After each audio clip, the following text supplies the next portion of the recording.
Awesome. Good morning and welcome once again to the Eclectic Radical. As always, I'm your host, Chris Richards, the Eclectic Radical. With me today is my comrade, Marks, and they're here to talk with me about anarchism and, how it relates to a whole lot of what's happening right now and what has happened in the past. Kitt, how are you doing today? Doing great. How about you? I'm always doing great, or at least I'm always doing great on Sunday mornings because this is really good for my mental health, as strange as that may sound. All right. But no, so tell us a little about yourself, because this is your first time on my show. My viewers don't really know you yet. Let's start with a little bit of an introduction. Sure. So I am mostly, if I'm known in the leftist sphere, it's that I am a mid-level poster with I talk a lot about labor. I talk a lot about anarchism. I'm a very strong proponent of left unity. I have friends that go across the span of all this stuff. I posted a video about labor recently. It's way too long if you ask me, but I might have gone a little overboard. But remember, when you say too long, you're talking to someone who has done 4-hour shows before. So I'm a blue collar worker. I work at a big corporate grocery store. But I also have like some white collar experience. Like I've got experience across the board, but I've gone blue collar. I'm planning on organizing my workplace, hopefully, and I'm working with the IWW. So I recently got my IWW card. That's awesome. Which is great. But yeah, so it's kind of, at this point, I'm hoping to start my own kind of thing. You're kind of inspirational there, Chris, because I've got a lot of thoughts on anarchism and labor and stuff that we really need to be talking about, that a lot of people seem to be preferring to debate rather than talk about issues, in my opinion. So and I have written a book. I'm a writer.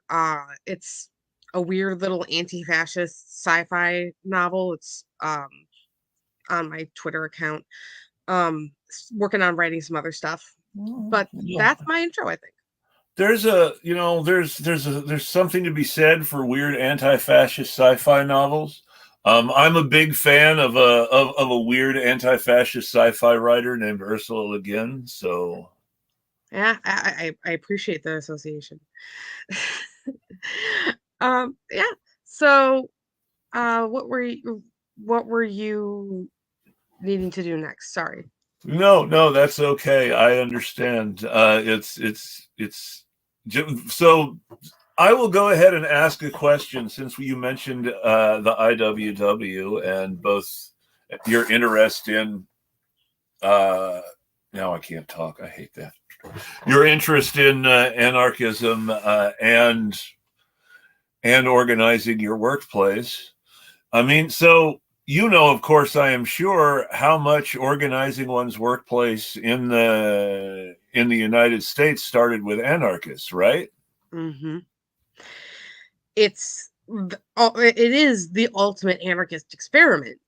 Really, is organizing organizing a workplace. Period. Like organizing a society in that way is ultimately what we would want. But like organizing workers is the ultimate goal in a capitalist society, and the concept of a union. There is hierarchy in a sense, but it's not the same kind of hierarchy as it's acceptable anarchist hierarchy, if you ask me. It also really depends on the union, doesn't it? I mean, I'm not an expert, but I know the IWW has a lot less hierarchy than the AFL-CIO.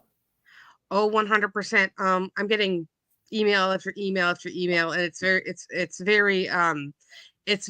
the stereotypical anarchist thing where it's like, we have this committee, if you'd like to join this committee, if you know, let's vote on this, let's, like, if you have any language to add to this, you know, it's a very cooperative thing. Yes. um and it's very it's very welcoming insofar as, like, you don't feel like you have to work your way up the ranks. Well, Like, you could just hypothetically, like me, just like go for it, join, and then, like, join the literature committee, start working on that stuff. You can immediately get to work, which is what I think an anarchist, anarchist labor movement, the anarchist stuff like that is. It's not about the concept of hierarchy around like trying to get up the ranks, trying to do all that kind of stuff. It's more, we have work to do. yes. And I think that people don't get that about like real anarchism, that kind of the anarchism some people try to sell.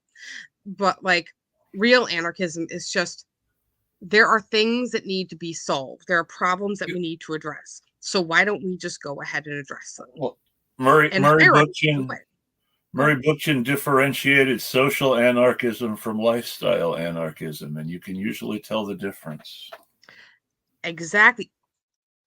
I was literally, I was like, I was literally thinking, I know somebody had that split. I couldn't remember exactly who. Yeah, there are very much, you could tell with online leftism, and even, like, within various leftist groups, who are the lifestyle people, and who are the social people. And I feel like there's a lot of that is what gets in the way of us actually getting much done. Um, because some people think it's enough to say that it's enough to have the thoughts and to have the ideas, and to, like, even go and start to do stuff, but join up with things, but is action happening? Which historically is not what anarchists have prescribed. Um, the early anarchists were very big on what they called the propaganda of the deed. Uh, this included everything from labor activism. The Haymarket martyrs were anarchists. Mm-hmm. To uh, Alexander Berkman going to prison for attempting to assassinate the equivalent in his day of a billionaire himself personally. Mm-hmm. So all this is very much the opposite of just saying something. Mm-hmm. And the thing is, the thing is, they the fear of anarchism that people have is because of what was done in the past with anarchism. Anarchism was very dangerous in the era prior to anti-communism and just in general anti-leftism, when leftism was at its peak leftism was at its peak prior to World War II. um People were genuinely like frightened of anarchists because they would act with impunity against the equivalent of billionaires, trying to The shoot a president. the Like, assassin, yes, the exactly. assassin of William McKinley identified as an anarchist and was very much assassinating McKinley in protest of imperialism and the Spanish-American War. So if you look at that, like, that's what people in the back of their heads, they hear anarchism, unless they're being, like, really stupid, and they're thinking that anarchism is like no laws, lawlessness. They think of, like, somebody shooting a president. They think of somebody setting off bombs. They think of they think of all kinds of, like, martyrs and stuff like that. And Revolutionary activity. but then, you deal with a lot of anarchists now, and a lot of those edges have been softened. I'm not saying I am not prescribing criminal activity by any means. So here's the thing. When it comes to criminal activity, mm-hmm. I am not telling anyone to do anything. I do not believe it is my place to tell anyone to do anything. I do believe that in order to build a revolutionary movement, we are going to have to pay attention to the tactics of organizers like Nelson Mandela, who were not nonviolent and whose organizations were very specifically geared towards retaliatory violence against the criminal justice system. That is the sort of propaganda of the deed that would be important now if done properly. Now, I'm not telling anyone to go out and commit crimes. That's not my place. However, criminality is defined by the people in power in order to keep them in power. Mm-hmm. Absolutely. Like there are, I've had a lot of conversations both in person and online with people about like law enforcement, criminal justice system, stuff like that. It's one of the sort of like I've gotten more and more into it the more I've read based on stuff I've talked to people about the police brutality and stuff like that. I've gotten deeper and deeper into it. And there are a lot of people who view if it is the law, it must be moral. And if it is against the law, it must be immoral. And that's the kind of fight that we're going to have with the average person. And this is why anarchism is important, in my opinion. Yeah. Because, like, the anarchism at its core says, is about cooperation, human dignity, and working together. And I think a lot of people don't get that. They questioning the idea that authority is right because it's authority. Which, like I will say, I came from a blue collar Democratic background. My family was not a touch of conservatism in there, despite me growing up extremely Catholic. I was very much one of the liberal Catholics. But the thing was, for the longest time, I really struggled being, at my heart, I was a communist, a leftist, an anarchist. But I was so wrapped up in the concept of the two-party system. And I think a lot of people are, that there are a lot of people who will make all the excuses in the world for their party. There's a lot of Democrats who will make so many excuses for their party doing things that are, let's just break it down even further than that. You can name any party you want. Every party, by the nature of how political organization works, every party in our current political landscape is fundamentally compromised by either an acceptance of the existing liberal Republican order, or by the fact that they are specifically excluded because of their refusal to accept the liberal Republican order. What that means is that you have the Green Party, which has all of the same problems of the Democratic Party, but in miniature. Mm-hmm. You have scandals about people at the top doing authoritarian things in the primary process in 2020. You have stories about the pro-democratic faction doing a great deal between 2000, when Democrats everywhere blamed Ralph Nader instead of taking responsibility for Al Gore's weaknesses as a candidate. Absolutely. And so you have this, you have these tensions and contradictions within the Green Party that basically come down to them being compromised by their general acceptance of the liberal way of doing things as acceptable. One of the things that's going on right now is there's a desire to jump towards very aggressively pushing the nomination of Cornel West in the Green Party. Jill Stein is on board. Chris Hedges is on board. It's very fast and very sudden after Cornel West announced he was going to run with the People's Party. Mm-hmm.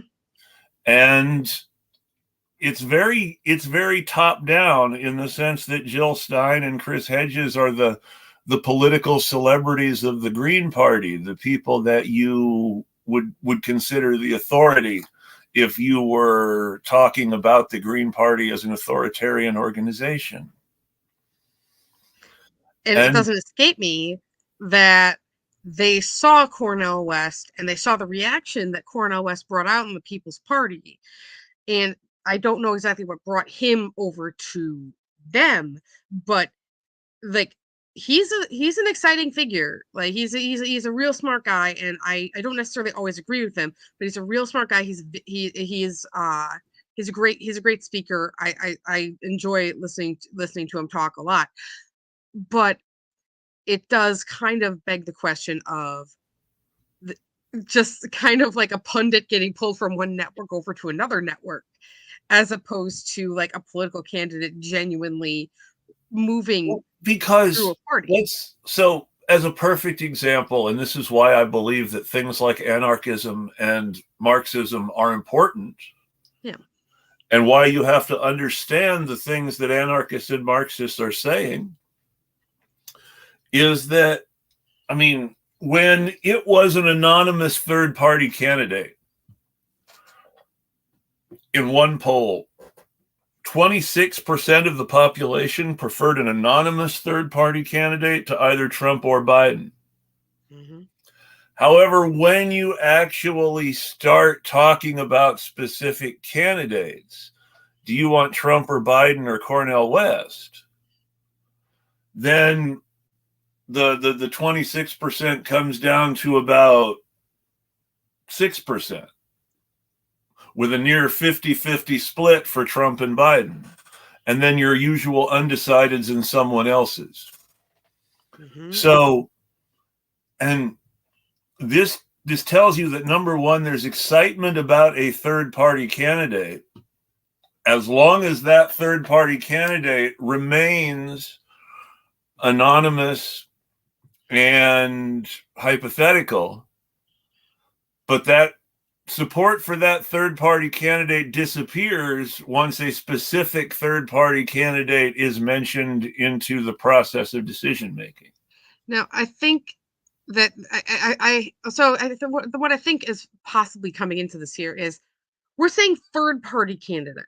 We're not saying third-party candidate on the left or third-party candidate on the right or third-party candidate on the center.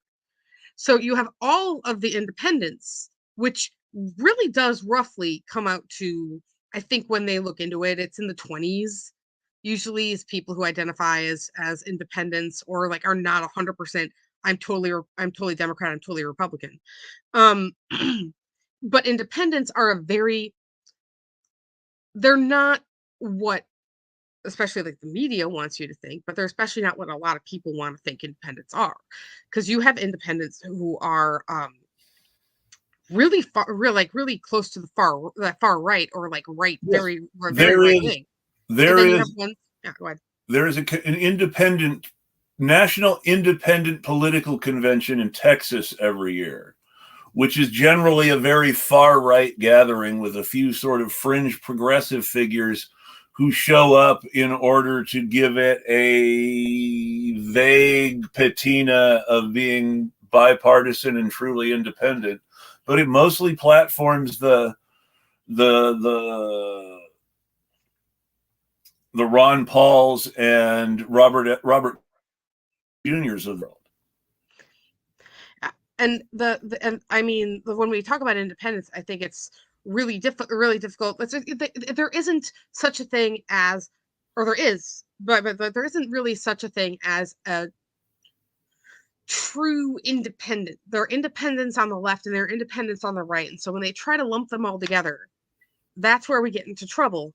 But I think the issue here is a lot of these people, if a candidate was stripped away of almost any of the steal the word that you had, the sort of the patina of like being at all with the Democrats or with the Republicans, and if it was legitimately like just a pro worker, pro, just a pro worker, pro people type of candidate. Because really the problem that a lot of people have with politics, period, and that are the why they're so disconnected is because they feel like there are these two tents, and they have to choose between these two tents. And they don't like these two tents sometimes. Sometimes they're a little bit too conservative for one or the other, or they're too far left for one or the other, or they just have such mixed opinions. I mean, you've got people who are like have like right-wing opinions on stuff like America First, when it comes Mhm. to isolationism, but everything else they're left wing. And how do you categorize those people under these tents? They are How do you categorize those people, period? How do you appeal to those people? So the real thing, and this is again, if we have to work within this system, which I hate Well, having to think about it, there if we is have to work within this system, I think of Kashama Sawant with the PSL, and not socialist alternative. the social alternative, exactly. And obviously she's on the left, but like a lot of the a lot of the a lot of the sort of two-party stuff is really stripped away over there. And they're like one of the only third party groups that I'm like genuinely interested in, just because it They, does seem they, like they've they stripped away a have lot of. They have very good video content that's very honest about the two-party system and how it works, and very correctly critical of the liberalism of liberalism in general. And the thing is that she is like one of the few politicians I've seen out there who so far has not been corrupted by the natural state of politics. You've got a lot of people who start out center left or left adjacent, and like you've got your AOCs, you've got your squad, and they seem like they're on our side as workers. But then as they campaign more, they realize they need money. They realize they need the support of parties and stuff. So they veer more and more. They veer more and more right. Um, well, and I always go ahead. say I'm a moderate. I believe Mhm. Marxists and anarchists should meet halfway. I like that. But that said, um, I think that there's a mistaken belief there is some undiscovered middle in our political system that is preferable to both the Democrats and the Republicans, because someone from this undiscovered middle will magically push the button that gets us the best possible compromise on issues like healthcare and Social Security and all these other manufactured issues that only exist because of the tensions and contradictions of the liberal system in the first place. Even in liberal Europe, countries have universal health care. It's under attack. It's under attack by American capitalists more than anyone else. But it wasn't even a question in most of the rest of the world. But in the United States, we resist universal health care tooth and nail, and the idea is considered radically left-wing. It's because it's a scare tactic. You get to say socialized medicine, and it's socialism, and it's scary, and it's a downfall of American society. And remember, let's remember, when we're talking about people scaring people with socialism, that all the Democrats get up and clap when Donald Trump attacks socialism. Mm-hmm. And then when someone like Donald Trump calls the Democrats socialists, everyone remembers that the Democrats were getting up and clapping too. And it's like it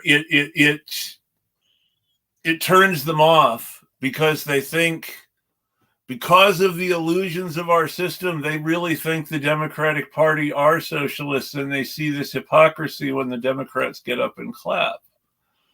And it's just fascinating how much of this problem is cultural, and how many of the solutions have to be cultural too, because you can't just change them by electing a different president. Now, I have to be an annoying. I have a history degree. I wrote a thesis on the Cold War. This whole thing, I hope to like edit it and publish it someday. But basically, what I studied initially was the exact start of the Cold War, like the first moments in which Truman is where it actually does start. Truman determines we have to do something about something's up with the Soviets. We have to do something about the Soviets. They're pulling some stuff.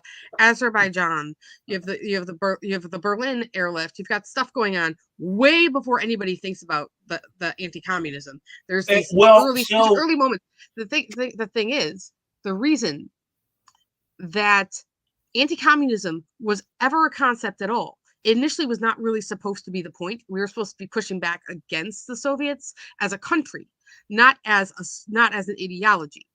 But Truman has conversations with the congressional leaders at the time, and they say they say you need to scare people into agreeing to spend the money on this. Otherwise, they will not go with us when we vote on this. They will turn on us unless they are scared of communism. This is documented historical record. Sure. And so Truman pulls all kinds of political stuff, all kinds of speeches talking about the evils of communism. That's where it started. Well, that's where it started in a sort of modern Cold War, post-World War II sense. Yeah. Then that's where people started. I always start peeling back the historical context whenever we start talking about where anything started, and then I point out that Truman was only vice president because of anti-communism in the first place. The Democrats the Democrats knew that there was a very high chance FDR would die in office if reelected. And they did not want open socialist Henry Wallace to be president. Good point. Yeah. I think the strongest cultural shift against anti-communism, though, was the moment that the entire U.S. government turned against Soviet Russia. This was sort of Act Two. It's really important to understand that there was a Red Scare in the 1920s. Of course. That there was a Cold War in the 1930s. That the USSR was isolated politically and diplomatically completely until the late 20s. And that throughout the 1930s, as the USSR made attempts to organize collective security agreements with the West in order to intimidate Hitler into not starting a war, the West mostly ignored the Soviet foreign minister and tried to make deals with Hitler that we now call appeasement. and generally consider a bad idea. And so World War II and the short-lived alliance with the Soviet Union was very much an anomaly because Hitler just happened to attack them at the same time the Japanese attacked us. And then Hitler did the Russians the service of declaring war on the United States because of the Japanese attack on Pearl Harbor, and essentially giving Roosevelt an excuse to defend Western Europe against Germany. Now, it's really important to understand that the idea that Roosevelt would be able to go to war against Germany in 1941 was very, very, very unlikely in everyone's brain around Roosevelt. They didn't think they would be able to go to war against Germany until 1942 or 1943. But after Pearl Harbor, Hitler did the Roosevelt administration, I should say, the favor, because the U.S. as a whole was not necessarily in favor of going to war with Nazi Germany. Very much no. But Hitler did the Roosevelt administration the favor of unilaterally declaring war on the U.S. because the Japanese had declared war on the U.S. If he hadn't done that, then it's highly likely that the U.S.'s role in World War II would have been highly limited and focused on the Pacific for several more years. And the thing is that the U.S. was, as anybody who's watching the show probably knows, the U.S. was instrumental because by the time that the U.S. got into Western Europe, everybody else had all of their manufacturing abilities had pretty much been demolished or taken over. The only chance they had to get materiel at a certain level was through the U.S., and that was already happening in the beginning of the war. But that we were shipping nonsense after nonsense towards Western Europe. But specifically once we got into the war, so that we could bring in all kinds of stuff in favor.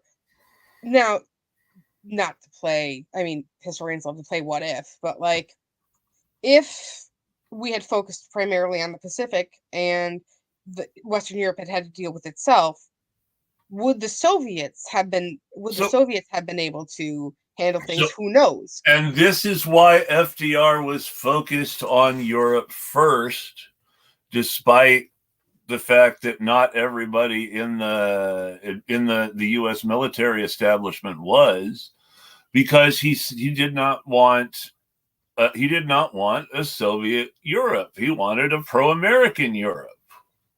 That's interesting because you've got I mean, primarily you could see what wound up happening. And I think that one of the more interesting things when it comes to anti-communism and the real contrast between capitalism versus or even capitalism or even liberal politics versus a more Soviet or communist approach is if you just look at post-war Germany with the splits. With West Germany, people talk about basically an economic miracle. I can't remember exactly how do you pronounce the word, but an economic miracle where they basically made West Germany bounce back. They did this by pouring the equivalent of billions of dollars into this country. The U.S. takes billions of basically American dollars and pours it into this country to prove that capitalism is preferable. And let's not forget how much of the Marshall Plan was essentially the beginning of trickle-down economics, direct handouts to corporations. You read my mind, dude. That's literally what I was thinking. It's Coca-Cola. Who got that money? It wasn't who got that money. It wasn't the workers of West Germany. It wasn't even in most cases, the West German government or even West German corporations. The biggest recipient of Marshall Plan money in West Germany after World War II was Coca-Cola, which is an American company. Now, yes, I didn't know. the German division of Coca-Cola was in fact one of the biggest and most important companies in Germany. And one of the most best known line, well, not best known, but one of the lines of Coca-Cola products today, Fanta, was actually invented in Nazi Germany to make up for the fact that Coca-Cola Germany could not get the Coca-Cola syrup from the US because of World War II, because Germany and the US were at war. So they started putting fruit juice in the mix with the carbonation instead of the Coca-Cola mix, because they didn't have the Coca-Cola mix. So they basically were doing the same thing that Ocean Spray was. They were doing various mixes of apple juice and some other fruit for flavor with the carbonation, and that was the first Fanta. And that was specifically done by the German division of Coca-Cola because during World War II, to sell Coca-Cola in Nazi Germany, because they could not buy the Coca-Cola syrup from the home company. And this is what gets me is like if people love to think this is the difference between anarchists and anarchists or just communists in general, but like, and a lot of people who think about politics, talk about politics in a statist sort of way, is once you realize that capitalists will work together during wartime, when they are on opposite sides of the war, they're still thinking about profits. They are still thinking about how to work together despite. Well, before World War II started, Coca-Cola was very, very, very pro-Hitler. There were several other very large companies, Ford, the every bit as wealthy but less well known Brown Brothers Harriman, which is one of the biggest investment banks on Wall Street, and whose chief executive officer would later on go to work for FDR and become a critical figure in the anti-communist movements of the Cold War, was one of these people who supported Hitler prior to World War II actually happening. In 1931, Brown Brothers Harriman is one of the companies involved in what was called the business plot, where various CEOs, Henry Ford again, Walt Disney, some other interesting names, Brown Brothers Harriman, Prescott Bush. These people were involved in going to a U.S. Army general to say, hey, if the American Legion provides you with manpower, can you overthrow the government? Mm-hmm. And let's all think of that right now, because when you think of, and you should think of that if you see the American Legion support somebody for any sort of office in your local neighborhood, by the way, that the American Legion is part of this same anti-communist movement that was willing to overthrow the republic they swear by in order to install something based on the Nazi party in Germany or fascist Italy, because they were scared of the liberalism of FDR with all of its inherent limitations. And I just, it's... See, the thing about FDR is like you can't argue that the most reforms that basically have almost ever been done. The second in line is almost the Great Society, but it's a very, very low second there. But I mean, for as anti-communist as FDR was, it is kind of crazy how many ideas he did adopt from the communists. Well, and that was the period of the Popular Front, where FDR was not openly anti-communist, and because of the Popular Front approach by Stalin, he was able to say, see, the communists also support liberal democracy, in the places where they are tolerated. And the thing is that I wish that some people would get, and this is true on all sides of the spectrum. There are some leftists who don't get this. There's a lot of people on the right, or in this, especially the middle, who don't get this. Is the biggest enemies, the people who are the loudest and most upset about communism are, at some level, the fascists. Fascists are our biggest enemy, and what they don't realize is anti-communism is pro-fascism, whether you like it or not. It's either you are either supporting somebody who's a tiny step or accepting it. It is tremendously important. It is tremendously important for everyone watching the show to understand that, as off topic as we have gotten, this topic of fascism is still tremendously important. And Nazis themselves specifically define Nazism as anti-communism. There was a Cossack Nazi. I'm not making this up. I wish I were. There was a Cossack Nazi who worked for Hitler in the former in what was then the Soviet Union, trying to undermine the communist government in what was then the Ukrainian Socialist Republic of the USSR. And then who, after the war, was settled in New York by U.S. Army intelligence, and who found second political life as a Republican activist and a bundler of donations for Ronald Reagan in all of his Republican Party presidential runs.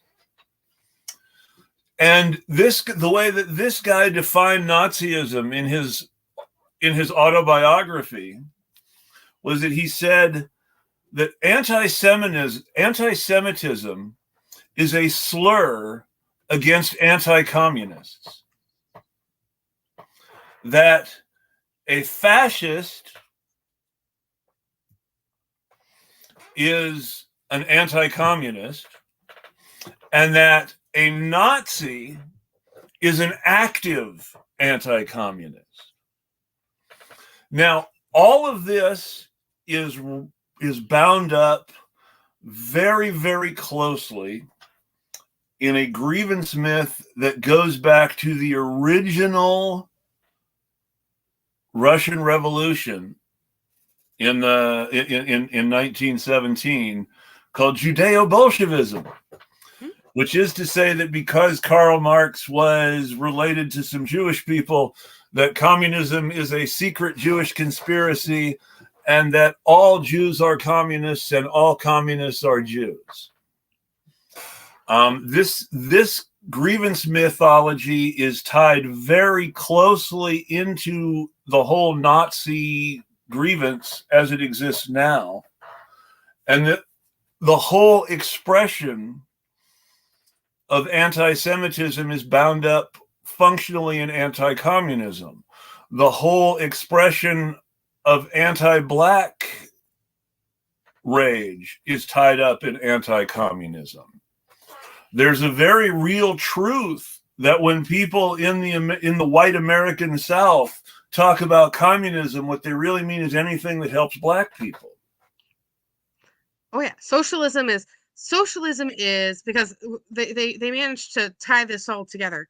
Socialism is pouring money into the government, and pouring money into the government means helping Black people and the underclass that don't deserve it. And more importantly, that helping Black people will innately somehow hurt white people.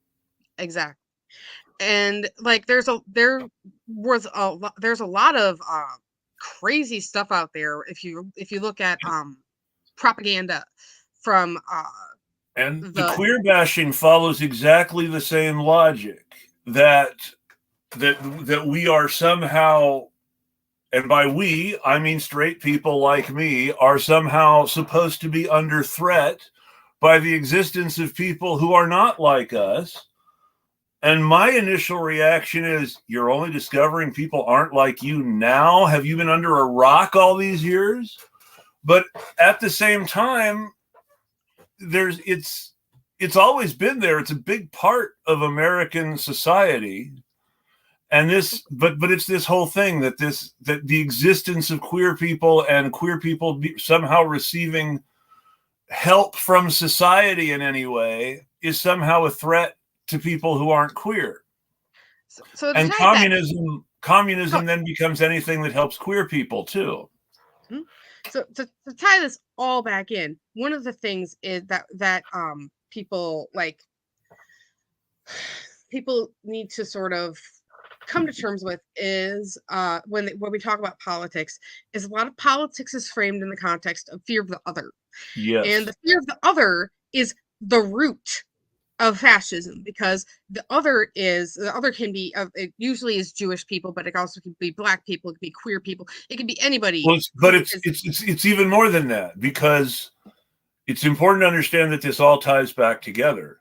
If you look at the language attacking the civil rights movement during the 1960s, you will find out that the American Nazis were tremendously worried about Jewish involvement in the civil rights movement, and tremendously worried about Jewish connections to very, very, very, very quiet advocates for some sort of queer equity. Mm-hmm. So this I gotta say though, part of this is that the fear of the other ties into fascism, because of one of the key things of fascism that I need people to understand is that they have to create an enemy that is both weak and hateable, but also so strong that they can overwhelm society. It has to be both. So if you ever see somebody talk shit about trans people, that 41% of us kill ourselves or whatever, and that we're weak and we're whatever, right? They're also a threat to society. We're also a threat to society. When you see that, be careful, because that is fascist logic.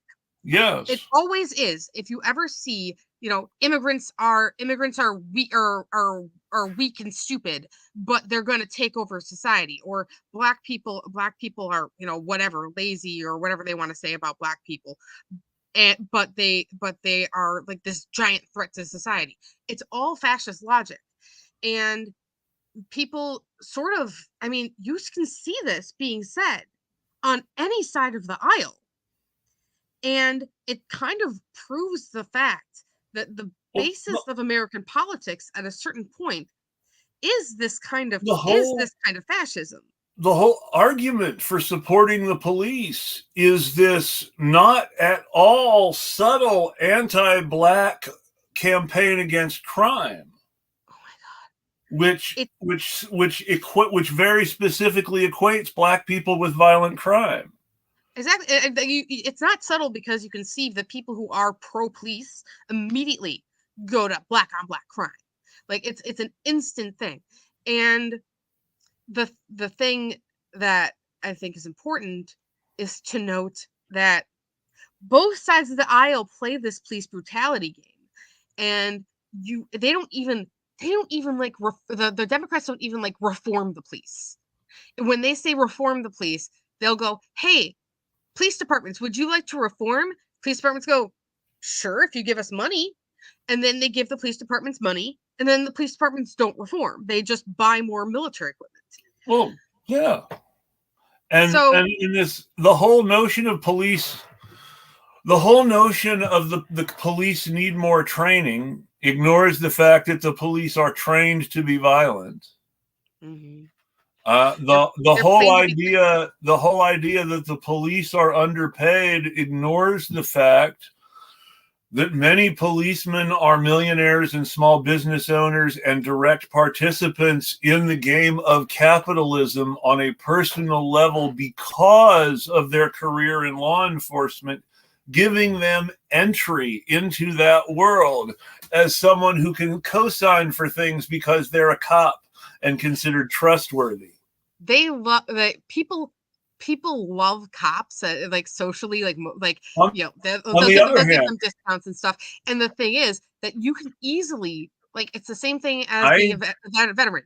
You can be like, I was a cop, I so now I'm going to run for office. I found And out two horrible things this week, though. Well, last week yeah, now is Sunday, but I found out two horrible things last week. Horrible thing number one is child abuse insurance exists. oh, yikes. So yes, horrible thing number one is child abuse insurance exists. You can buy insurance that will pay off your settlements or lawsuits if someone in your organization is convicted of child abuse and you are found liable. Child abuse insurance exists. That's how normalized this is in our society. Child abuse insurance exists. This is horrible thing number one. Mm-hmm. Horrible thing number two, the cops can't get it. They're considered too bad a risk. Well, it got worse somehow. So let's all keep that in mind, since now we're talking about the cops and how they relate to Nazism. Oh yeah. Those are the two horrible things that I found out last week that were perhaps more horrible than any of the other things I learned last week. Child abuse insurance exists. The cops can't get it.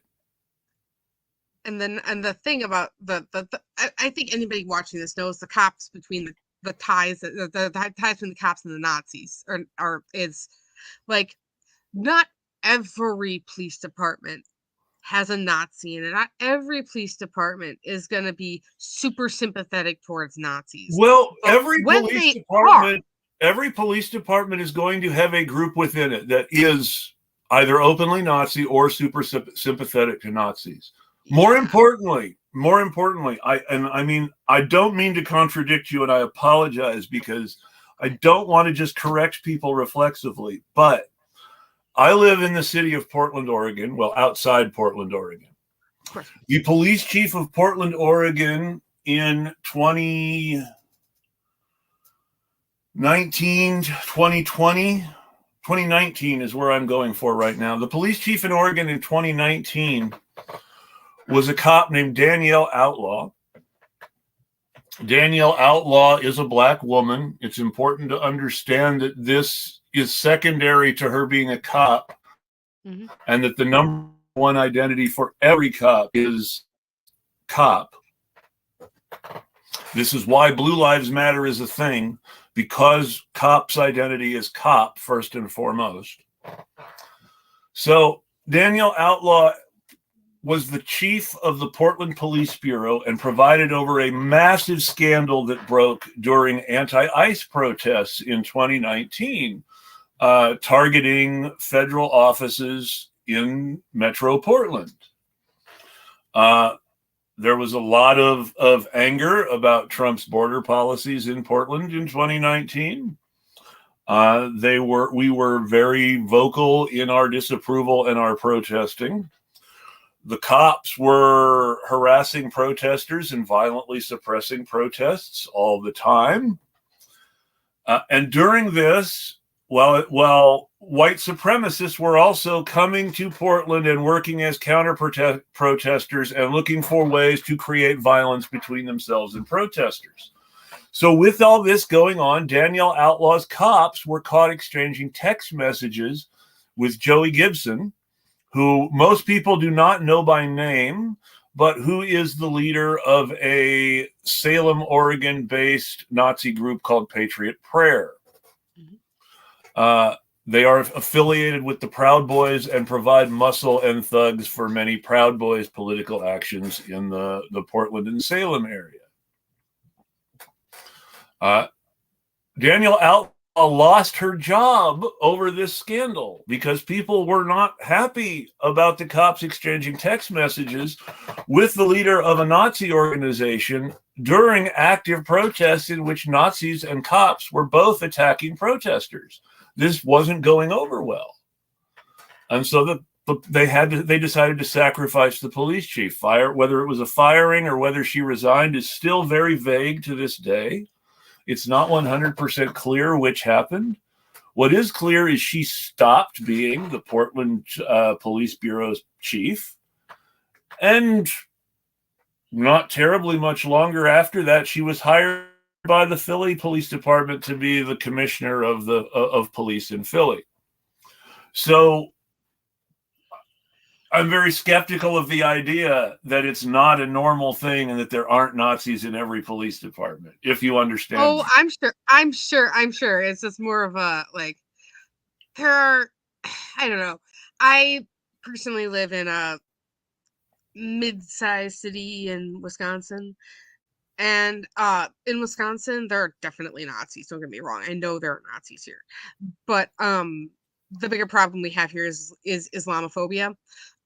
Most of the hate groups here are Islamophobic. This is also connected back to the same thing. And many Islamophobic groups are themselves fronts for Nazi groups. Yeah, I could. Yeah. I mean, it's just a lot of the. I don't believe you can separate bigotry as cleanly as a lot of people sometimes want to think. Because when you study who the bigots are and you look at who's actually starting these moral panics, I mean, the same guy was against both the anti-black CRT moral panic and behind the anti-queer grooming moral panic. Same guy came up with both stories. Because it's all fear of the other. Yeah, it's like you said, it is directly related to that fear of the other. The other is everyone who can possibly be portrayed as linked to these mysterious, threatening Jewish forces in society. And when we say Jewish forces, that's what they mean when they say communism. Mm-hmm. Well, and one of the things is I've actually I've been talking about this a lot, is right now a lot of fascists are directly trying to bring people in to their movement by using transphobia. That is explicitly happening right now. There's explicitly they are building propaganda. They're basically taking people's sometimes natural sort of discomfort with trans people, and then they're is it natural discomfort, or is it very carefully cultivated discomfort? It's just like some people it's some people feel uncomfortable. They don't necessarily already hate trans people, but like there is a cultural sort of I can only speak for myself. I can only speak for myself here, and which is to say, I remember when I did feel uncomfortable about a lot of things that I'm very accepting of now. Mm-hmm. And I understand that lack of comfort, but I'm not sure it's natural. I believe I was taught to feel that way by a lot of forces pushing on me, and we can maybe call it natural in this society because those forces are social and follow these specific cultural patterns. But there's a lot of normal cultural stuff that is just casually anti-queer now, in the same way there was a lot of normal cultural stuff that was casually anti-black in the 1930s. It's the same. It's always the same thing. It's always the same line, whether it's against black people, gay people, trans people, Latinos. It's all this. It's almost always the same line, and it's because it's the fascist line.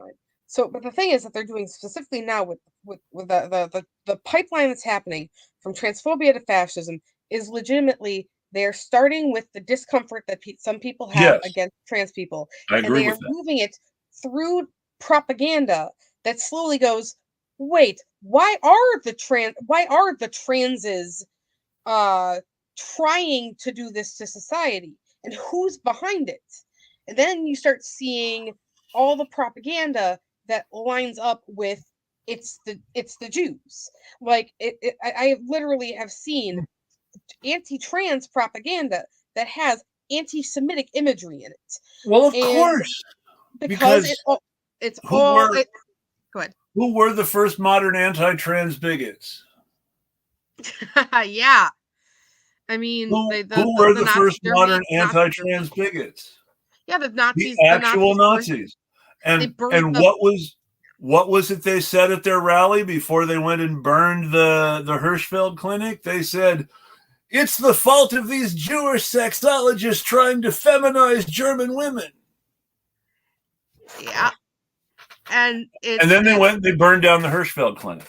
and who knows? And that's I try to get this across to people. Back So I'm sorry, then, trying to feminize we German knew men. I'm sorry. we knew about trans people very well. And how much would we know now? How much would we be able to do now if we still had the So, research that the Hirschfeld so Institute had?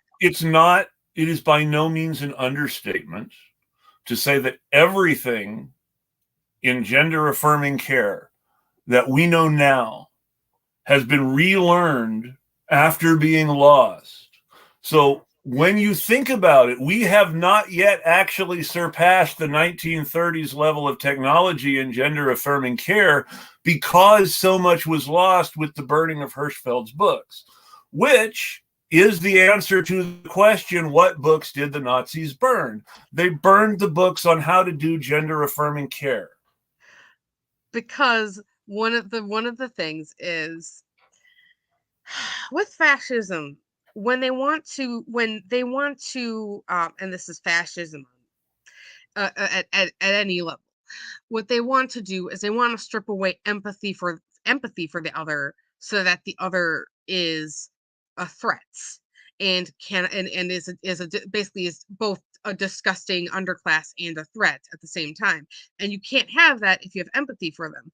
And so what they have to do is either erase that other, or they have to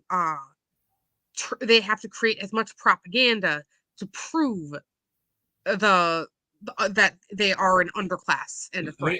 And they have to devalue the idea of empathy towards the underclass in general, while at the Yep. same time overvaluing the idea of empathy for the most powerful and successful and privileged in society. Which is it's crazy that's a crazy thought, because what kind of what does American society look like now? Don't you feel bad for Elon Musk? He's all of his relationships have ended so badly. Have you considered that Elon Musk's relationships have ended so badly because being rich has made him a narcissistic megalomaniac, and that women close to him see it and leave? And I think the thing is, though, what and this is something that leftists really do need to think about a lot, is there are fascists. Don't get me wrong. I know this very well. I've interacted with them in person and online. There are more of them than people think, because not all of them purposely identify as Not fascists or go well. out of their The, way as fascists, the, because fascism is so deeply ingrained in this yes, society and within the and context of and the capitalism. modern Nazi makes use of the fact that Nazism is so mystified to be able to say, no, I'm not a Nazi because I'm not like this. I just believe, and then proceeds to say really Nazi things, but has disassociated himself with the specific idea that everybody has in their head of Nazism. And one of the things that I think is super dangerous, when it comes to identifying a fascist when you're talking to a fascist, is a lot of them will. Okay, there's basically somebody who's mostly fascist. A real fascist, for example, hates Israel, because a real fascist hates the Well, Jews so much that they don't think this that is the Jews should have. They don't want to like the Jews at all. But there this are is super complicated. Super complicated. So Israel support for Israel is integral in certain ways to the modern Nazi movement. I agree. Because It's cover. despite the fact there are very radical Nazis who will talk about really anti-Semitic grievance mythology that centers Israel as somehow controlling America, it is important to understand that Zionism has always been really attractive to Nazis as a way to get all their Jews somewhere else without having to pay the political price of openly killing them yourself. You can get rid of the Jews. There's also dominionism that's in the mix too. Christian dominionism is fundamental to Nazism. It's important. It's important to understand the cultural zeitgeist of both German Nazism under Hitler, who you have to understand was a Catholic, but who was an evangelical Catholic with connections to many evangelical Protestants, and modern Nazism in the form of, say, the Federalist Society. If you really wanted to simplify Nazism in the most reductionist way possible, you would say it's the parts of Christianity that Catholics and Protestants agree on. Because the entire shift towards Nazism in the American political system has been geared towards getting evangelical Christian Protestants on the same page with what was essentially the Catholic social agenda of the 1970s.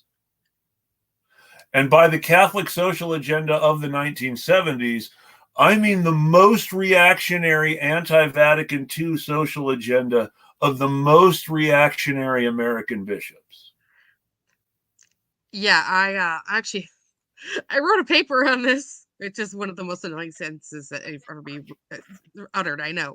But I wrote a paper on the anti-Vatican II stuff. I actually went to Catholic college and I wrote on this, which was very popular at the time. But and a lot of people don't realize that a lot of the most reactionary stuff, not all of it, but a lot of the most reactionary stuff that we see now comes from basically the Catholic lashback from Vatican II, which was the slightest amount of social change in favor of anybody Yes. in the Catholic Church. The ultra-Catholic attack on modernism. And so but the dominionism, I agree, is where they bring everybody together and they can all be like, okay, so we all agree that the world is going to end. It might end this way, and this way we get rid of the Jews. And so they pull that all together. Yes. And the thing that really I want to say though is it's cover. Yes. They get to say, I'm not anti-Semitic. I support Israel. Yes. And that should be in and of itself warning to anybody if you're talking to anybody and they say that, because that is them saying I don't hate Jewish people. I just want them over there. That's a tell. That's a tell. And the same, you'll also hear things. I don't hate black people. I just don't think white people and black people can live together. And people say things like that. Look, I'm old enough. I'm from Milwaukee. Go ahead. I'm 46. I'm not from Milwaukee, but I'm 46. I'm old enough to remember when it was fairly normal for a certain segment of society to talk like that. Mm-hmm. And we seem to be switching back in that direction again. I really do think so.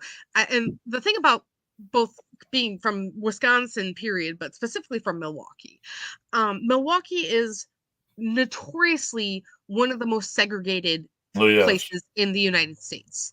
I can tell you this from experience because I am from a very black neighborhood in Milwaukee, and white people did not want to drive me home. because they couldn't handle driving into, they knew they were driving into a bad area. Yeah, a And they bad did not, neighborhood. they were You mean you might see a terrified. black person? They were terrified because they thought it was dangerous inherently. I want to tell you, nothing bad ever happened to me in any of these majority black neighborhoods Might or majority Hispanic neighborhoods because I minded my own business the and I didn't cause any problems. And really, these neighborhoods aren't as dangerous as you think. They just say they're the dangerous because they the, have black the people or first Hispanic people in them. the first house my parents lived in after they got married was in a place called Inglewood. Mm-hmm. Inglewood is a mostly black area in Los Angeles County. It's near the city of Compton and the Los Angeles neighborhood of Watts, and is part of neither, and is sort of in its own world, but not officially, and it's all complicated. But the point is, they didn't tell their friends about it or move a bunch of other young white people in, so that's good. But they lived in the hood, and that's most of what you hear about, quote, the hood is greatly exaggerated when it comes from the white perspective, because they don't understand the actual problems and They don't know. issues going on. They won't go in there, Of so they course, don't know. And they're the they're thing is, afraid of seeing a black person.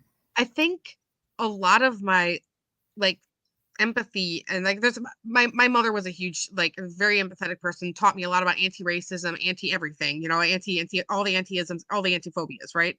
But I think a huge part of my like I don't really like I don't have any I don't think about things in the sort of like the phobic way because I grew up in an area that was so much unlike me in like Mm-hmm. the ways that mattered.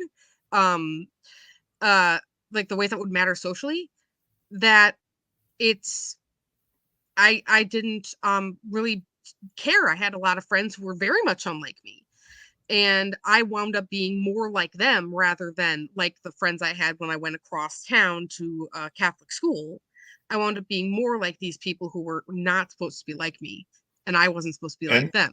So the thing is that one of the things is that a lot of people don't realize is the key to empathy for the other is to actually interact with the other. A lot of people yes, don't realize that they realize what real trans people are like because they don't know that they've ever met a trans person. They probably have.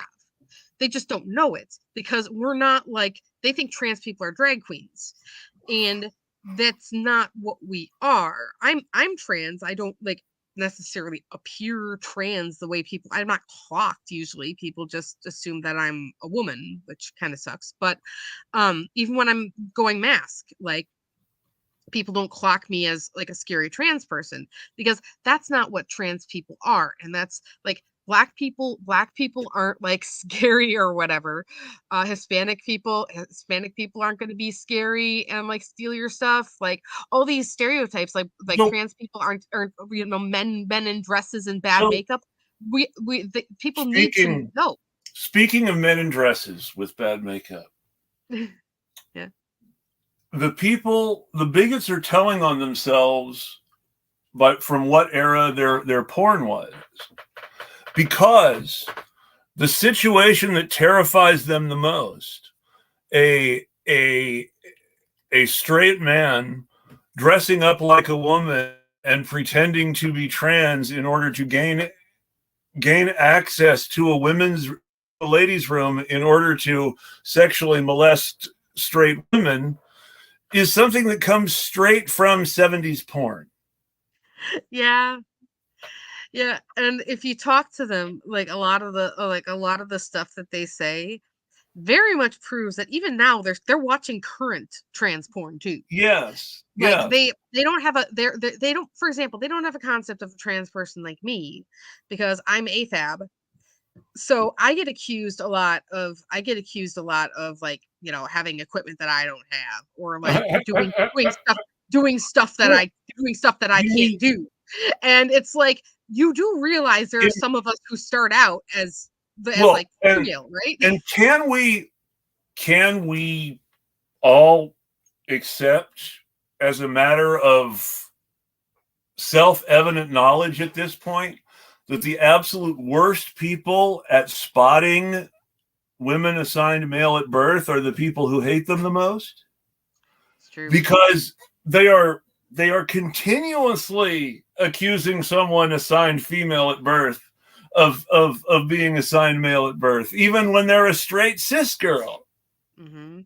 I mean, like they have there's this whole awful thing. A lot of people will do this with Black women, which I find like particularly awful, because it's like it's extremely racist in like the most intense way, but it's also misogynistic, and it's transphobic. It's like all of the things. Like, they started doing this with Michelle Obama a long time ago, long before like trans was the new boogeyman.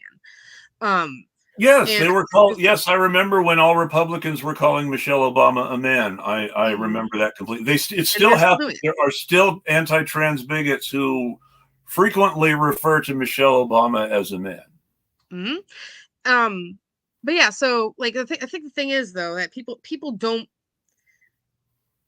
You'll have a lot of white cishet people who don't know Black people, who don't know Latino people, and who don't know queer people, or if they know queer people, they don't know queer people. And because of this, they are particularly susceptible to the fascist othering. Yep. And I think that's one thing that we're battling against, is that as leftists, period, bring us all the way back to leftism. One of the things we're battling against is this concept of how do we get, because leftism is very much about empathy. Yes. And if your leftism doesn't have empathy, you need to re-examine your leftism, because the concept is like its concept is cooperation and respect for each other. Otherwise, a leftist society wouldn't work. Exactly. So, the thing we battle against most when it comes to recruiting people is, or we battle against anti-communism, but that anti-communism, as we just discussed, has a lot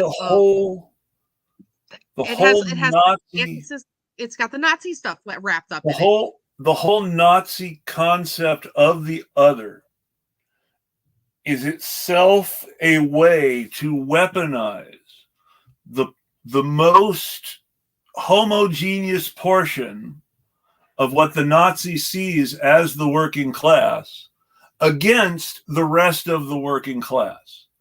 And they don't realize that they don't. Yeah. This is why this whole idea of working with Nazis bothers me so much, because the very central nature of Nazism is to divide the working class by uniting in the American context, by uniting the white elements of the working class against everybody who can be perceived as the underclass from the white working class perspective.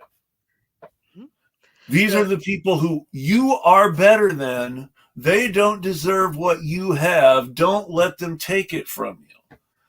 And this ties into the earliest view of white supremacy, which is also rooted very much in Christian patriarchalism. There is a book that everyone who wants to understand white supremacy has to read, because it lays it out so clearly how it's tied into these patriarchal ideas. The book is called The Sword and the Distaff. It is by a slavery apologist named William Gilmore Simms, who was considered what was called an anti-Tom writer, in that he was believed to have written a novel making a reactionary response to Uncle Tom's Cabin.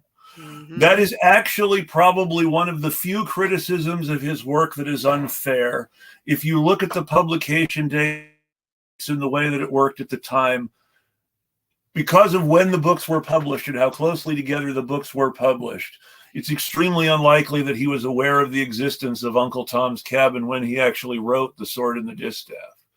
That said, the reason that the argument can be made is it really is expressing the exact opposite sentiment, that whatever divides us, because the central sentiment of Uncle Tom's Cabin is that whatever else divides us and whatever other gentle racism we may feel, at the end, we're all human beings deserving of Christian compassion. And this Christian compassion was then deliberately extended in the concept of Uncle Tom's Cabin to make the reader sympathize with Black people and to see Black people as heroic figures. And the Sword and the Distaff is a novel about a Northern woman who moves south to marry a Southern planter who is initially both very much a proto-feminist, a suffragist of her period, the pre-first wave women's rights activists who had read Mary Wollstonecraft.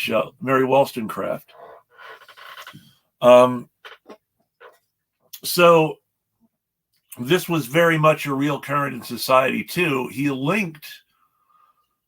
He very explicitly linked defending slavery together with defending traditional Christian family values, which is to say patriarchalism. Mm-hmm.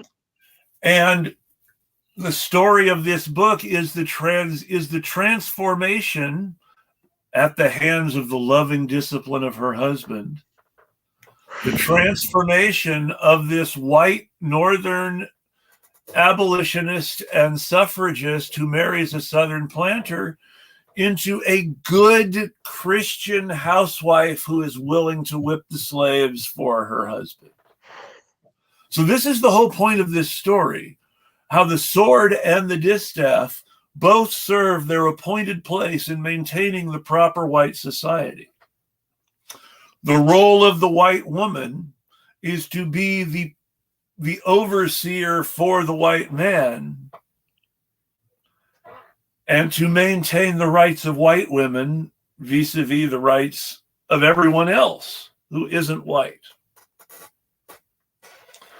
And you can see that in modern feminism in a real way, and it's disturbing when you go back and you see how this is rooted specifically in such an anti-feminist novel about a woman being broken by the domestic abuse of her husband. And I think one of the things is that you see this, I'd actually said this a million times, you see this on all ends of the spectrum, is that they've managed to turn any kind of empathy into the concept of it being woke or like identity politics. There are lots of identity people politics. Well, identity politics, because like yes. there are a lot of white feminists who Yes. will go, it's not about race. What we do will help everybody, but what they do won't help everybody because they're not thinking about Black women and and deaths and they are thinking about Black women who meet a white standard of merit. And this is the lie of modern American racism, is that you can divide Black people into those Black people. And this is liberal racism. This isn't even Nazism. This is the lie of modern liberal American racism. Biden said it himself. You can divide Black people into Black people who are like Barack Obama and Black people who are not like Barack Obama. And Black people who are like Barack Obama are socially acceptable. And Black people who are not like Barack Obama are not socially acceptable. The thing is, though, and I know this because I have known, I grew up in a Black area. I have a lot of Black friends. I have Black friends. No, I'm serious though. No matter how socially acceptable a Black person or any other person is by these people, by these liberal racists, they're still going to be seen primarily by their identity, by that trait, as opposed to anything else. because, well, this comes back into what is called, ironically, it's called out the most by some of these awful anti-identity politics people who are themselves racists. Mm-hmm. But the liberal answer to accusations of structural racism is systemic tokenism, which is to put Black people who are willing to work within the white system in positions of power within the system. But this comes back to the fact that the police chief in Portland, whose cops were texting with the leader of a Nazi organization, was a Black woman, but this Black woman still fundamentally sympathized more with the Nazis and her fellow cops than she did with her fellow Black people who were protesting. And you see this with there's queer people too, who will turn against all other queer people, despite their being they will still be identified primarily as queer, whether they like it or not. But they will insert derivative 2020 primary Mayor Pete joke. Right. Well, you know what? When I remember him, I usually forget he's gay, because I primarily think of him as, just this like Fed who I think of him as this McKinsey Fed, like, because the identity politics thing mattered so little to me at the time. But so much to him. For him, yes. And it's important. As a human, and it's fine. And I'm it's glad hilarious to me. I don't mean this in a bad way. I'm not laughing at you, but it is hilarious to me at the result of his marketing. His marketing was all about, I'm the young gay guy running for president. Like me because I'm young and gay. And you, as the fellow queer person, I didn't remember he was in any way like me.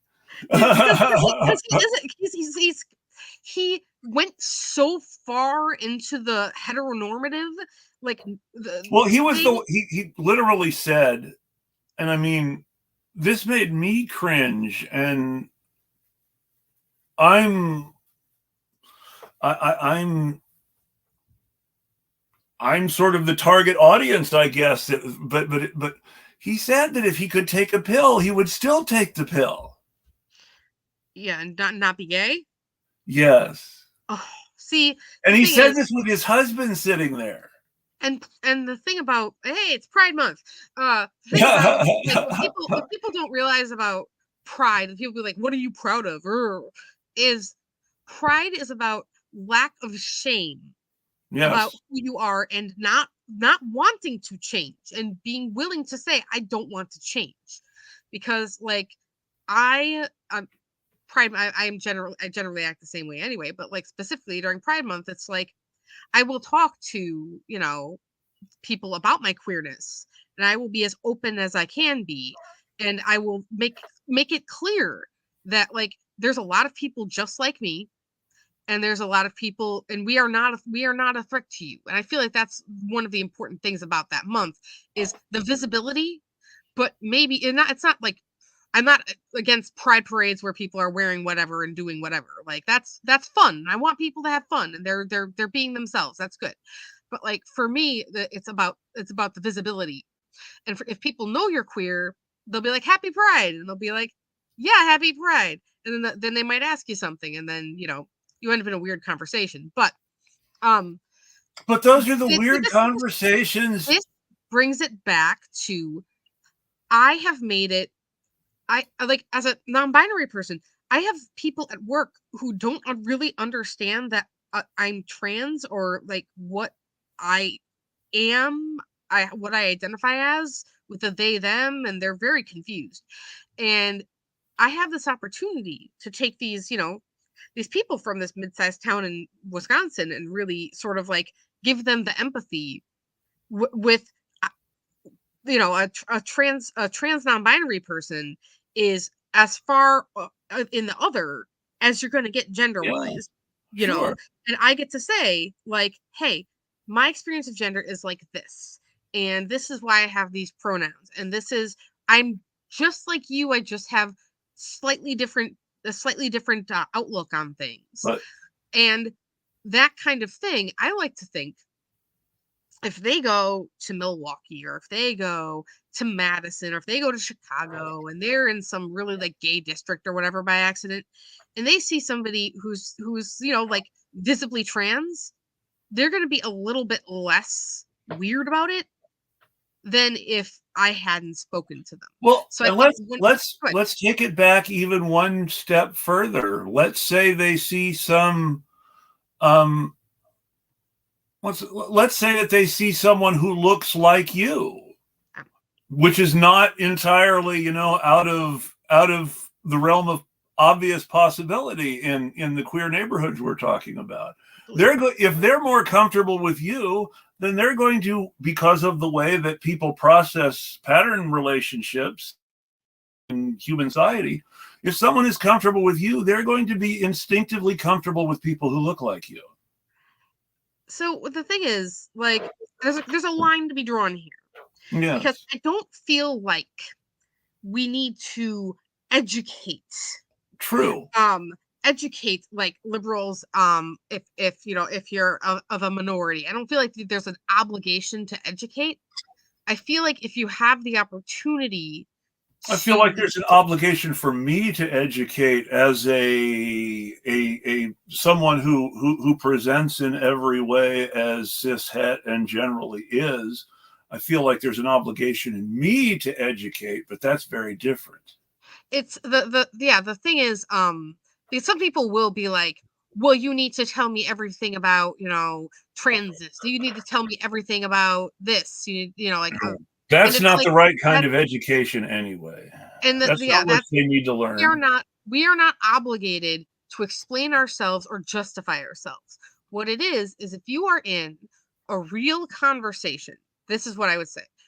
If you have the opportunity to be in a real conversation with somebody who's like a white cishet person who doesn't really fully understand what the hell is going on with anybody who's in that other, you have an opportunity to turn their head slightly away from that American fascism, which even the liberals are tainted with, whether they like it or not. So something that I say repeatedly is that the problem with American politics is that the Republicans are Nazis.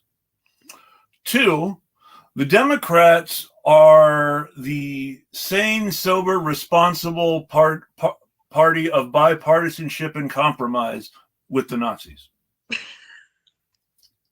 Yeah. I'm sorry, it's not funny, but like, what do you call? It's the line. What do you call a person who sits at a table with 9 Nazis? Well, and this is the conversation that comes up again and again in the guise of purity when we talk about association with anti-Black and anti-queer groups. Now, because of what I was saying before about the connection between white supremacy and patriarchy, I also have to point out at this point that the additional connection to be made by the sword and the distaff is that abusive husband is also a rich plantation owner who is making money from the capitalist system. So the abusive racist who uses anti-feminist abuse to transform his wife, who believes in women's rights and abolition, into a white supremacist who obeys her husband, is in support of his position as a plantation owner whose livelihood depends on slavery. Exploitation. Yes. And we can capitalist exploitation. We can generalize that chattel slavery was based on the idea of people as literal capital. And I just like, I try to generalize the slavery when it comes to like the antebellum South or antebellum whatever. I try to generalize that out sometimes to just exploitation, because like what people don't realize is that we lost chattel slavery as an option. So then they started moving in Well, They're so Chinese immigrants, and they so started. so Yeah, let's be clear. They removed chattel slavery as an option, except as a punishment for crime. correct. And I try to point this out to people. Yes, that As is we speak, explicitly written in. to tie right back into the labor movement, there is a labor crisis. There is a labor crisis in California right now in the people who fight among the people who fight forest fires. The reduction in the prison population in California and their over reliance on prison firefighters means that the people who fight forest fires in California are dangerously undermanned during a period where forest fires are getting worse and not better because of accelerating climate crisis.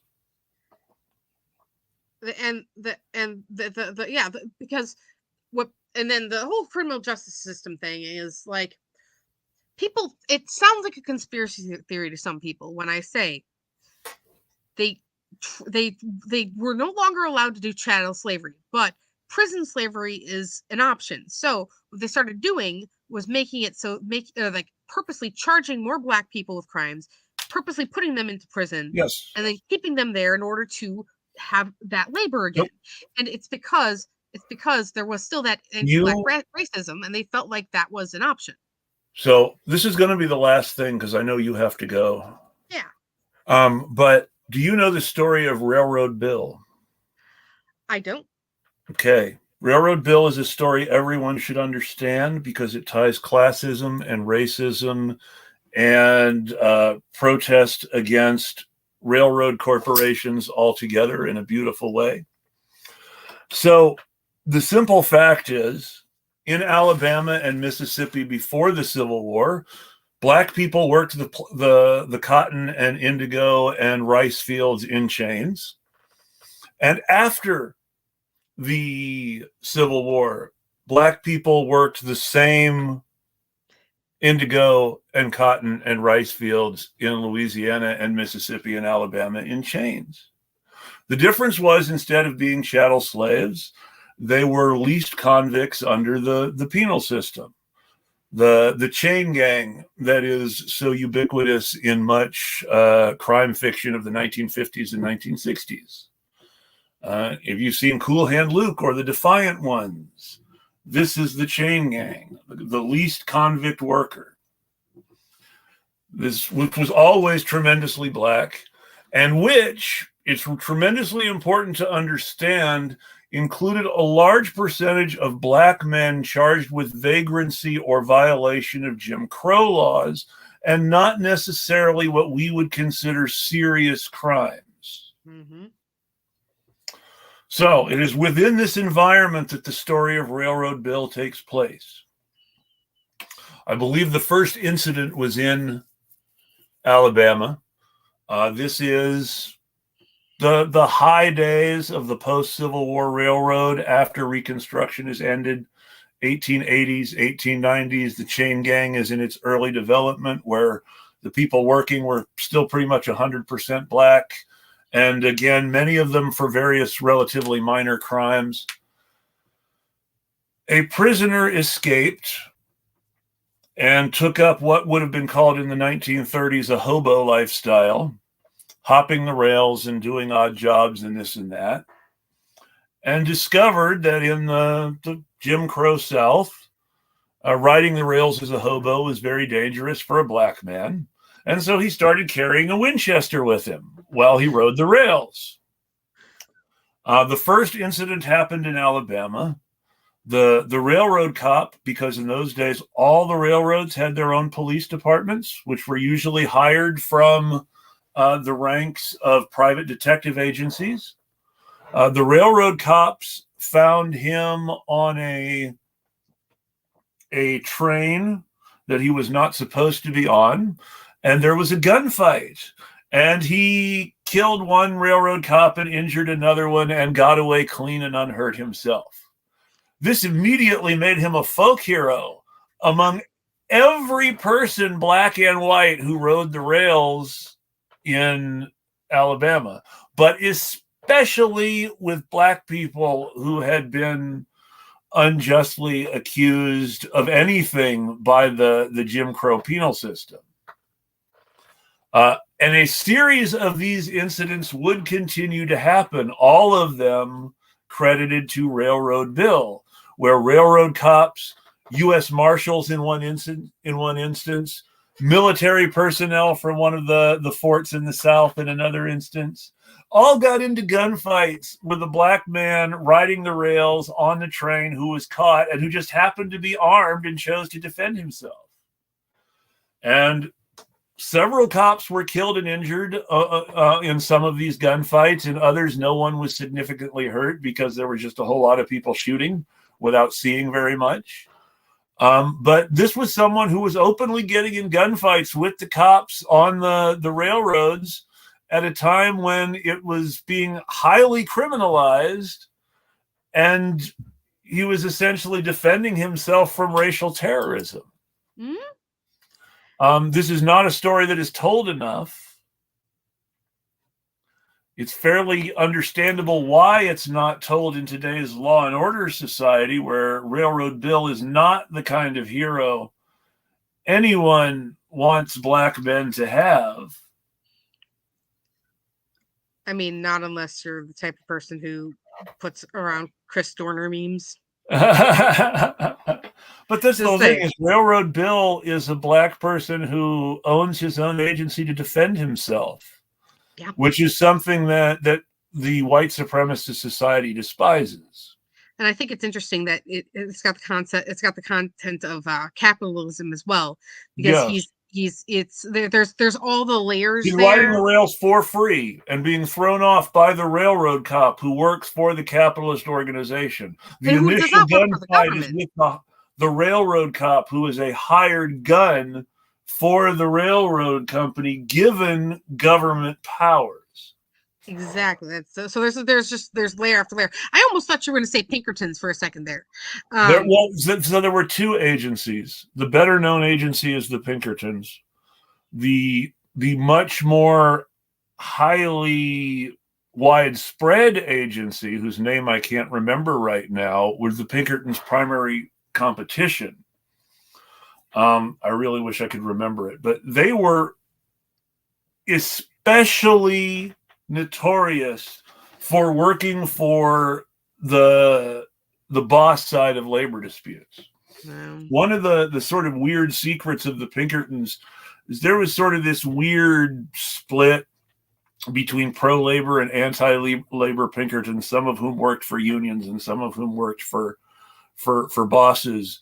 And Dashiell Hammett was a communist who had once been a Pinkerton, which was I've always thought was a weird combination. But that's the sort of thing that could definitely sour you on the boss if you see them up close and personal like that. Mm-hmm. But so that's, I think, really where where I wanted to leave my thoughts and ask for your final thoughts, is that's how it all comes together. And when we're talking about queerness, we're challenging the patriarchal part of that system really directly by really changing the idea of what manhood and womanhood even are to people for whom this is a moral question and not a personal liberty question. Yeah. I mean, like, the line that happens just when it comes to gender identity, the way that these people will approach you is that you are either as a trans person, because sometimes they can't tell, either you are an evil man or who is trying to abuse women or pretend to be a woman, or you are a sad, or you're a pathetic, stupid woman who's being brainwashed by evil men. And that's the narrative that they push. They don't realize that's what they're pushing. But when they actually talk to trans people, those are the two things that they push. And it is at root conservative, socially conservative. Even when liberals don't realize they're saying it sometimes. But they are saying women are weak-minded and just need to have babies. and men are inherently evil and aggressive. And that is like some Old Testament biblical shit. So even more, and you bring this up right when I want to try to close, and when I know that we're getting close to where you should. But do you know who Madge Syers was? Yes. Yes. So good. Okay. So good. So the whole fundamental principle of women in sports that Madge Syers was fighting for is totally the opposite of what these pseudo-feminists wanting to keep trans women out of sports are fighting for now. Madge Syers wanted to skate with the men. She did not want to be kept out of the sport because she was a woman.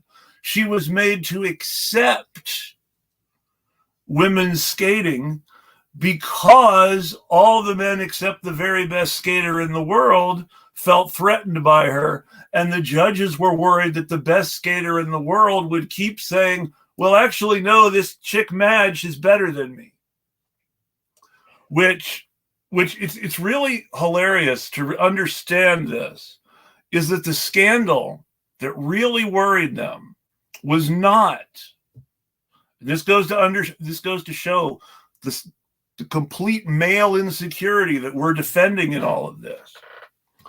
What really hurt the figure skating establishment about Madge Syers' silver medal was not that she beat men or that male players felt butthurt because they lost to a woman.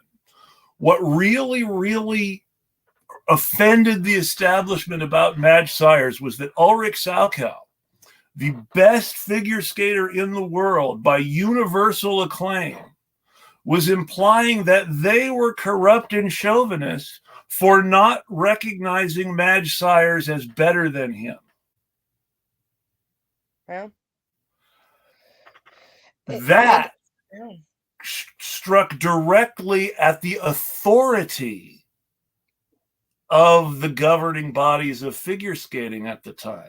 It questioned their right to even have that authority, because the best figure skater in the world, in their opinion, was now saying, wait a sec, she might be better than me. So we're really only allowed to have gender opinions insofar as the authority says what the gender opinions are, as opposed to it doesn't matter what I think my gender is. Yeah. It matters what the government thinks my gender is. Exactly.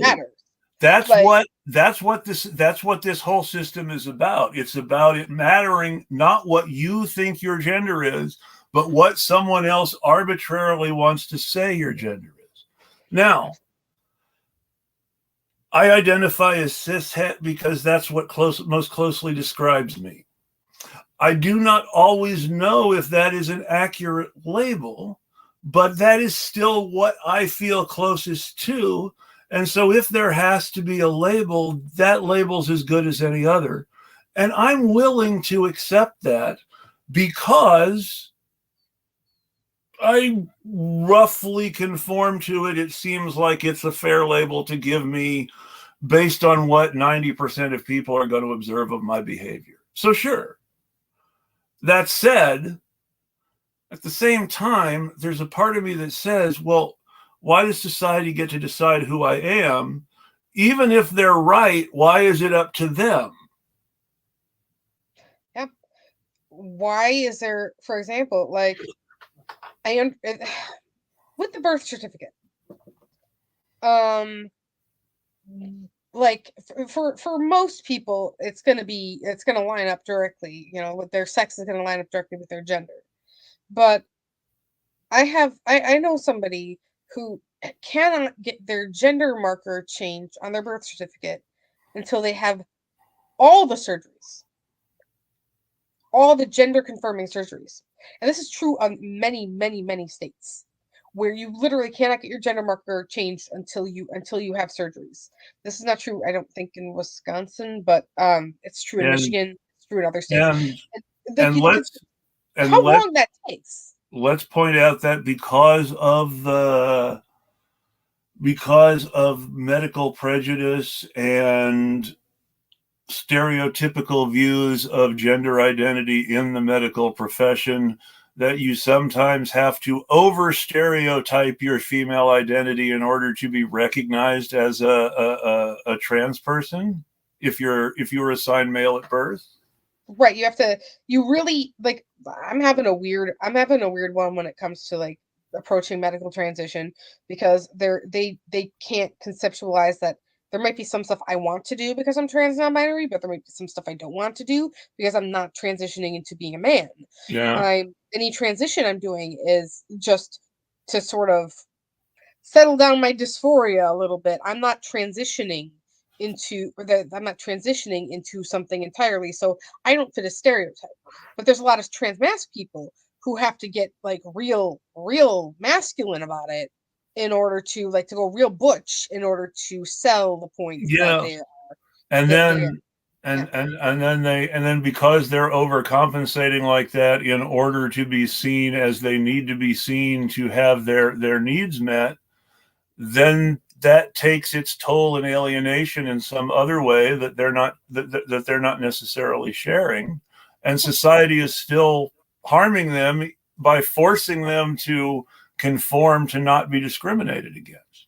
I know a lot of, and I'll stop talking in a second, but I just want to mention this. I know a lot of trans masc people who they go more butch with their look, but I've had like so many trans masc people tell me, I like wearing bright colors and I like wearing skirts and I like some of the feminine stuff, but I don't want to people to think that I'm a woman because I'm wearing these things. I want to be a man who likes to wear feminine things, like that and the gender, the strict gender concepts that people have, where it's like women wear this stuff, men wear this stuff, women present this way, men present this way, and it is difficult for some people because they just want to wear what they want to Yeah, wear, well, but I mean, it matches up with their gender, it matches up with their sex, but that doesn't prove that it's their gender. So it's those two things I that kind mean, of but let's so we talk about one of the things that some of the gender the turfs like to bring up in their alleged gender criticism is how quote unquote transgender ideology feeds into I hate it when I can't talk, feeds into this idea that everybody that you have to conform to gender stereotypes. You can't just be non-conforming, and no, that's not true. I happen to know people who were born with one set of characteristics, feel very much that they are something else entirely, and yet wish to express the characteristics that they were born with in a way that does not conform to the gender that they believe is actually them. I mean, I have a really close friend Yes. who is trans masc. Yes. Actually changed name, the marker, took T for a while. Has not had any type of surgery or anything. Wears dresses, is very fat, and all of that stuff, but by no means is like just no means a woman. Like like you would never like it's the queerness is clear, but also just Yes. the vibe is not there, that so like the concept of this strict sort of thing where it's like you have to be like this if you're going to be like this, you have to be like this if you're going to be like this, with gender and like and presentation of gender. The turfs will argue, transphobes will argue it's that's what we are stereotyping masculinity and femininity and then performing it, when really most trans people don't do that, or if they do that they're doing it so that they can get the type of treatment that they need to Yes. prove them that they are a certain way. Not most trans people are once you know what a trans person kind of looks like and presents like, that's when you can clock them. Because we present slightly differently gender-wise. Just not, but it's not like we totally look like our birth sex, and that's how you can clock us. It's like there's an inherent queerness to a lot of trans people, where we kind of queer up the concept of gender, and we don't exactly match up to Well, perfect femme or perfect. This is where my roots in anarchism kick back in and say, I mean, yeah, who has the right to tell anybody else how to feel about that stuff anyway? I'm perfectly comfortable just waiting for someone to tell me who they think they are, and I'm going to believe them. It's the anarchist thing to do, and really the leftist thing to do.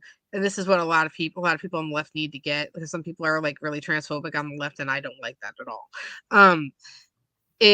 Are they really on the left, though? Yeah, I mean, they're not. I say that as a half joke. I say that as a half joke, but they're not. But yeah, but it's kind of like you don't get to determine things for other people. That's kind of the point of all this. If you think that leftism is about controlling people and their identity and just controlling people, period, you're not really on the left either. Well, so they have these very right-wing communitarian ideas about solidarity and unity. That we all have to adopt this basically social conservative worldview in order to be able to bring about the sort of economic change that we actually need. Because that's what the common man thinks. That idea. Well, I think that's what the common man thinks, and that's where we need to lean towards common man, when really we need to be pulling the common man towards us, because there is no such thing as a real leftist society when people are being basically abused and exploited. And the whole the whole idea of the common man is itself a classist paradigm that puts people into a position they have been bracketed by capitalists. Mm-hmm. Which is not to say that class is not important. The standard person and the other. To go back to the othering. Yes. I really should go. Yes, you should. And my final question: do you have anything you want to any final promotion or thoughts? No. I'm hoping to be back and have something to promote next time. So sounds good. Then you have a great day. Everybody else who's joined us, have a great day, and I will tweet at you all. Bye-bye.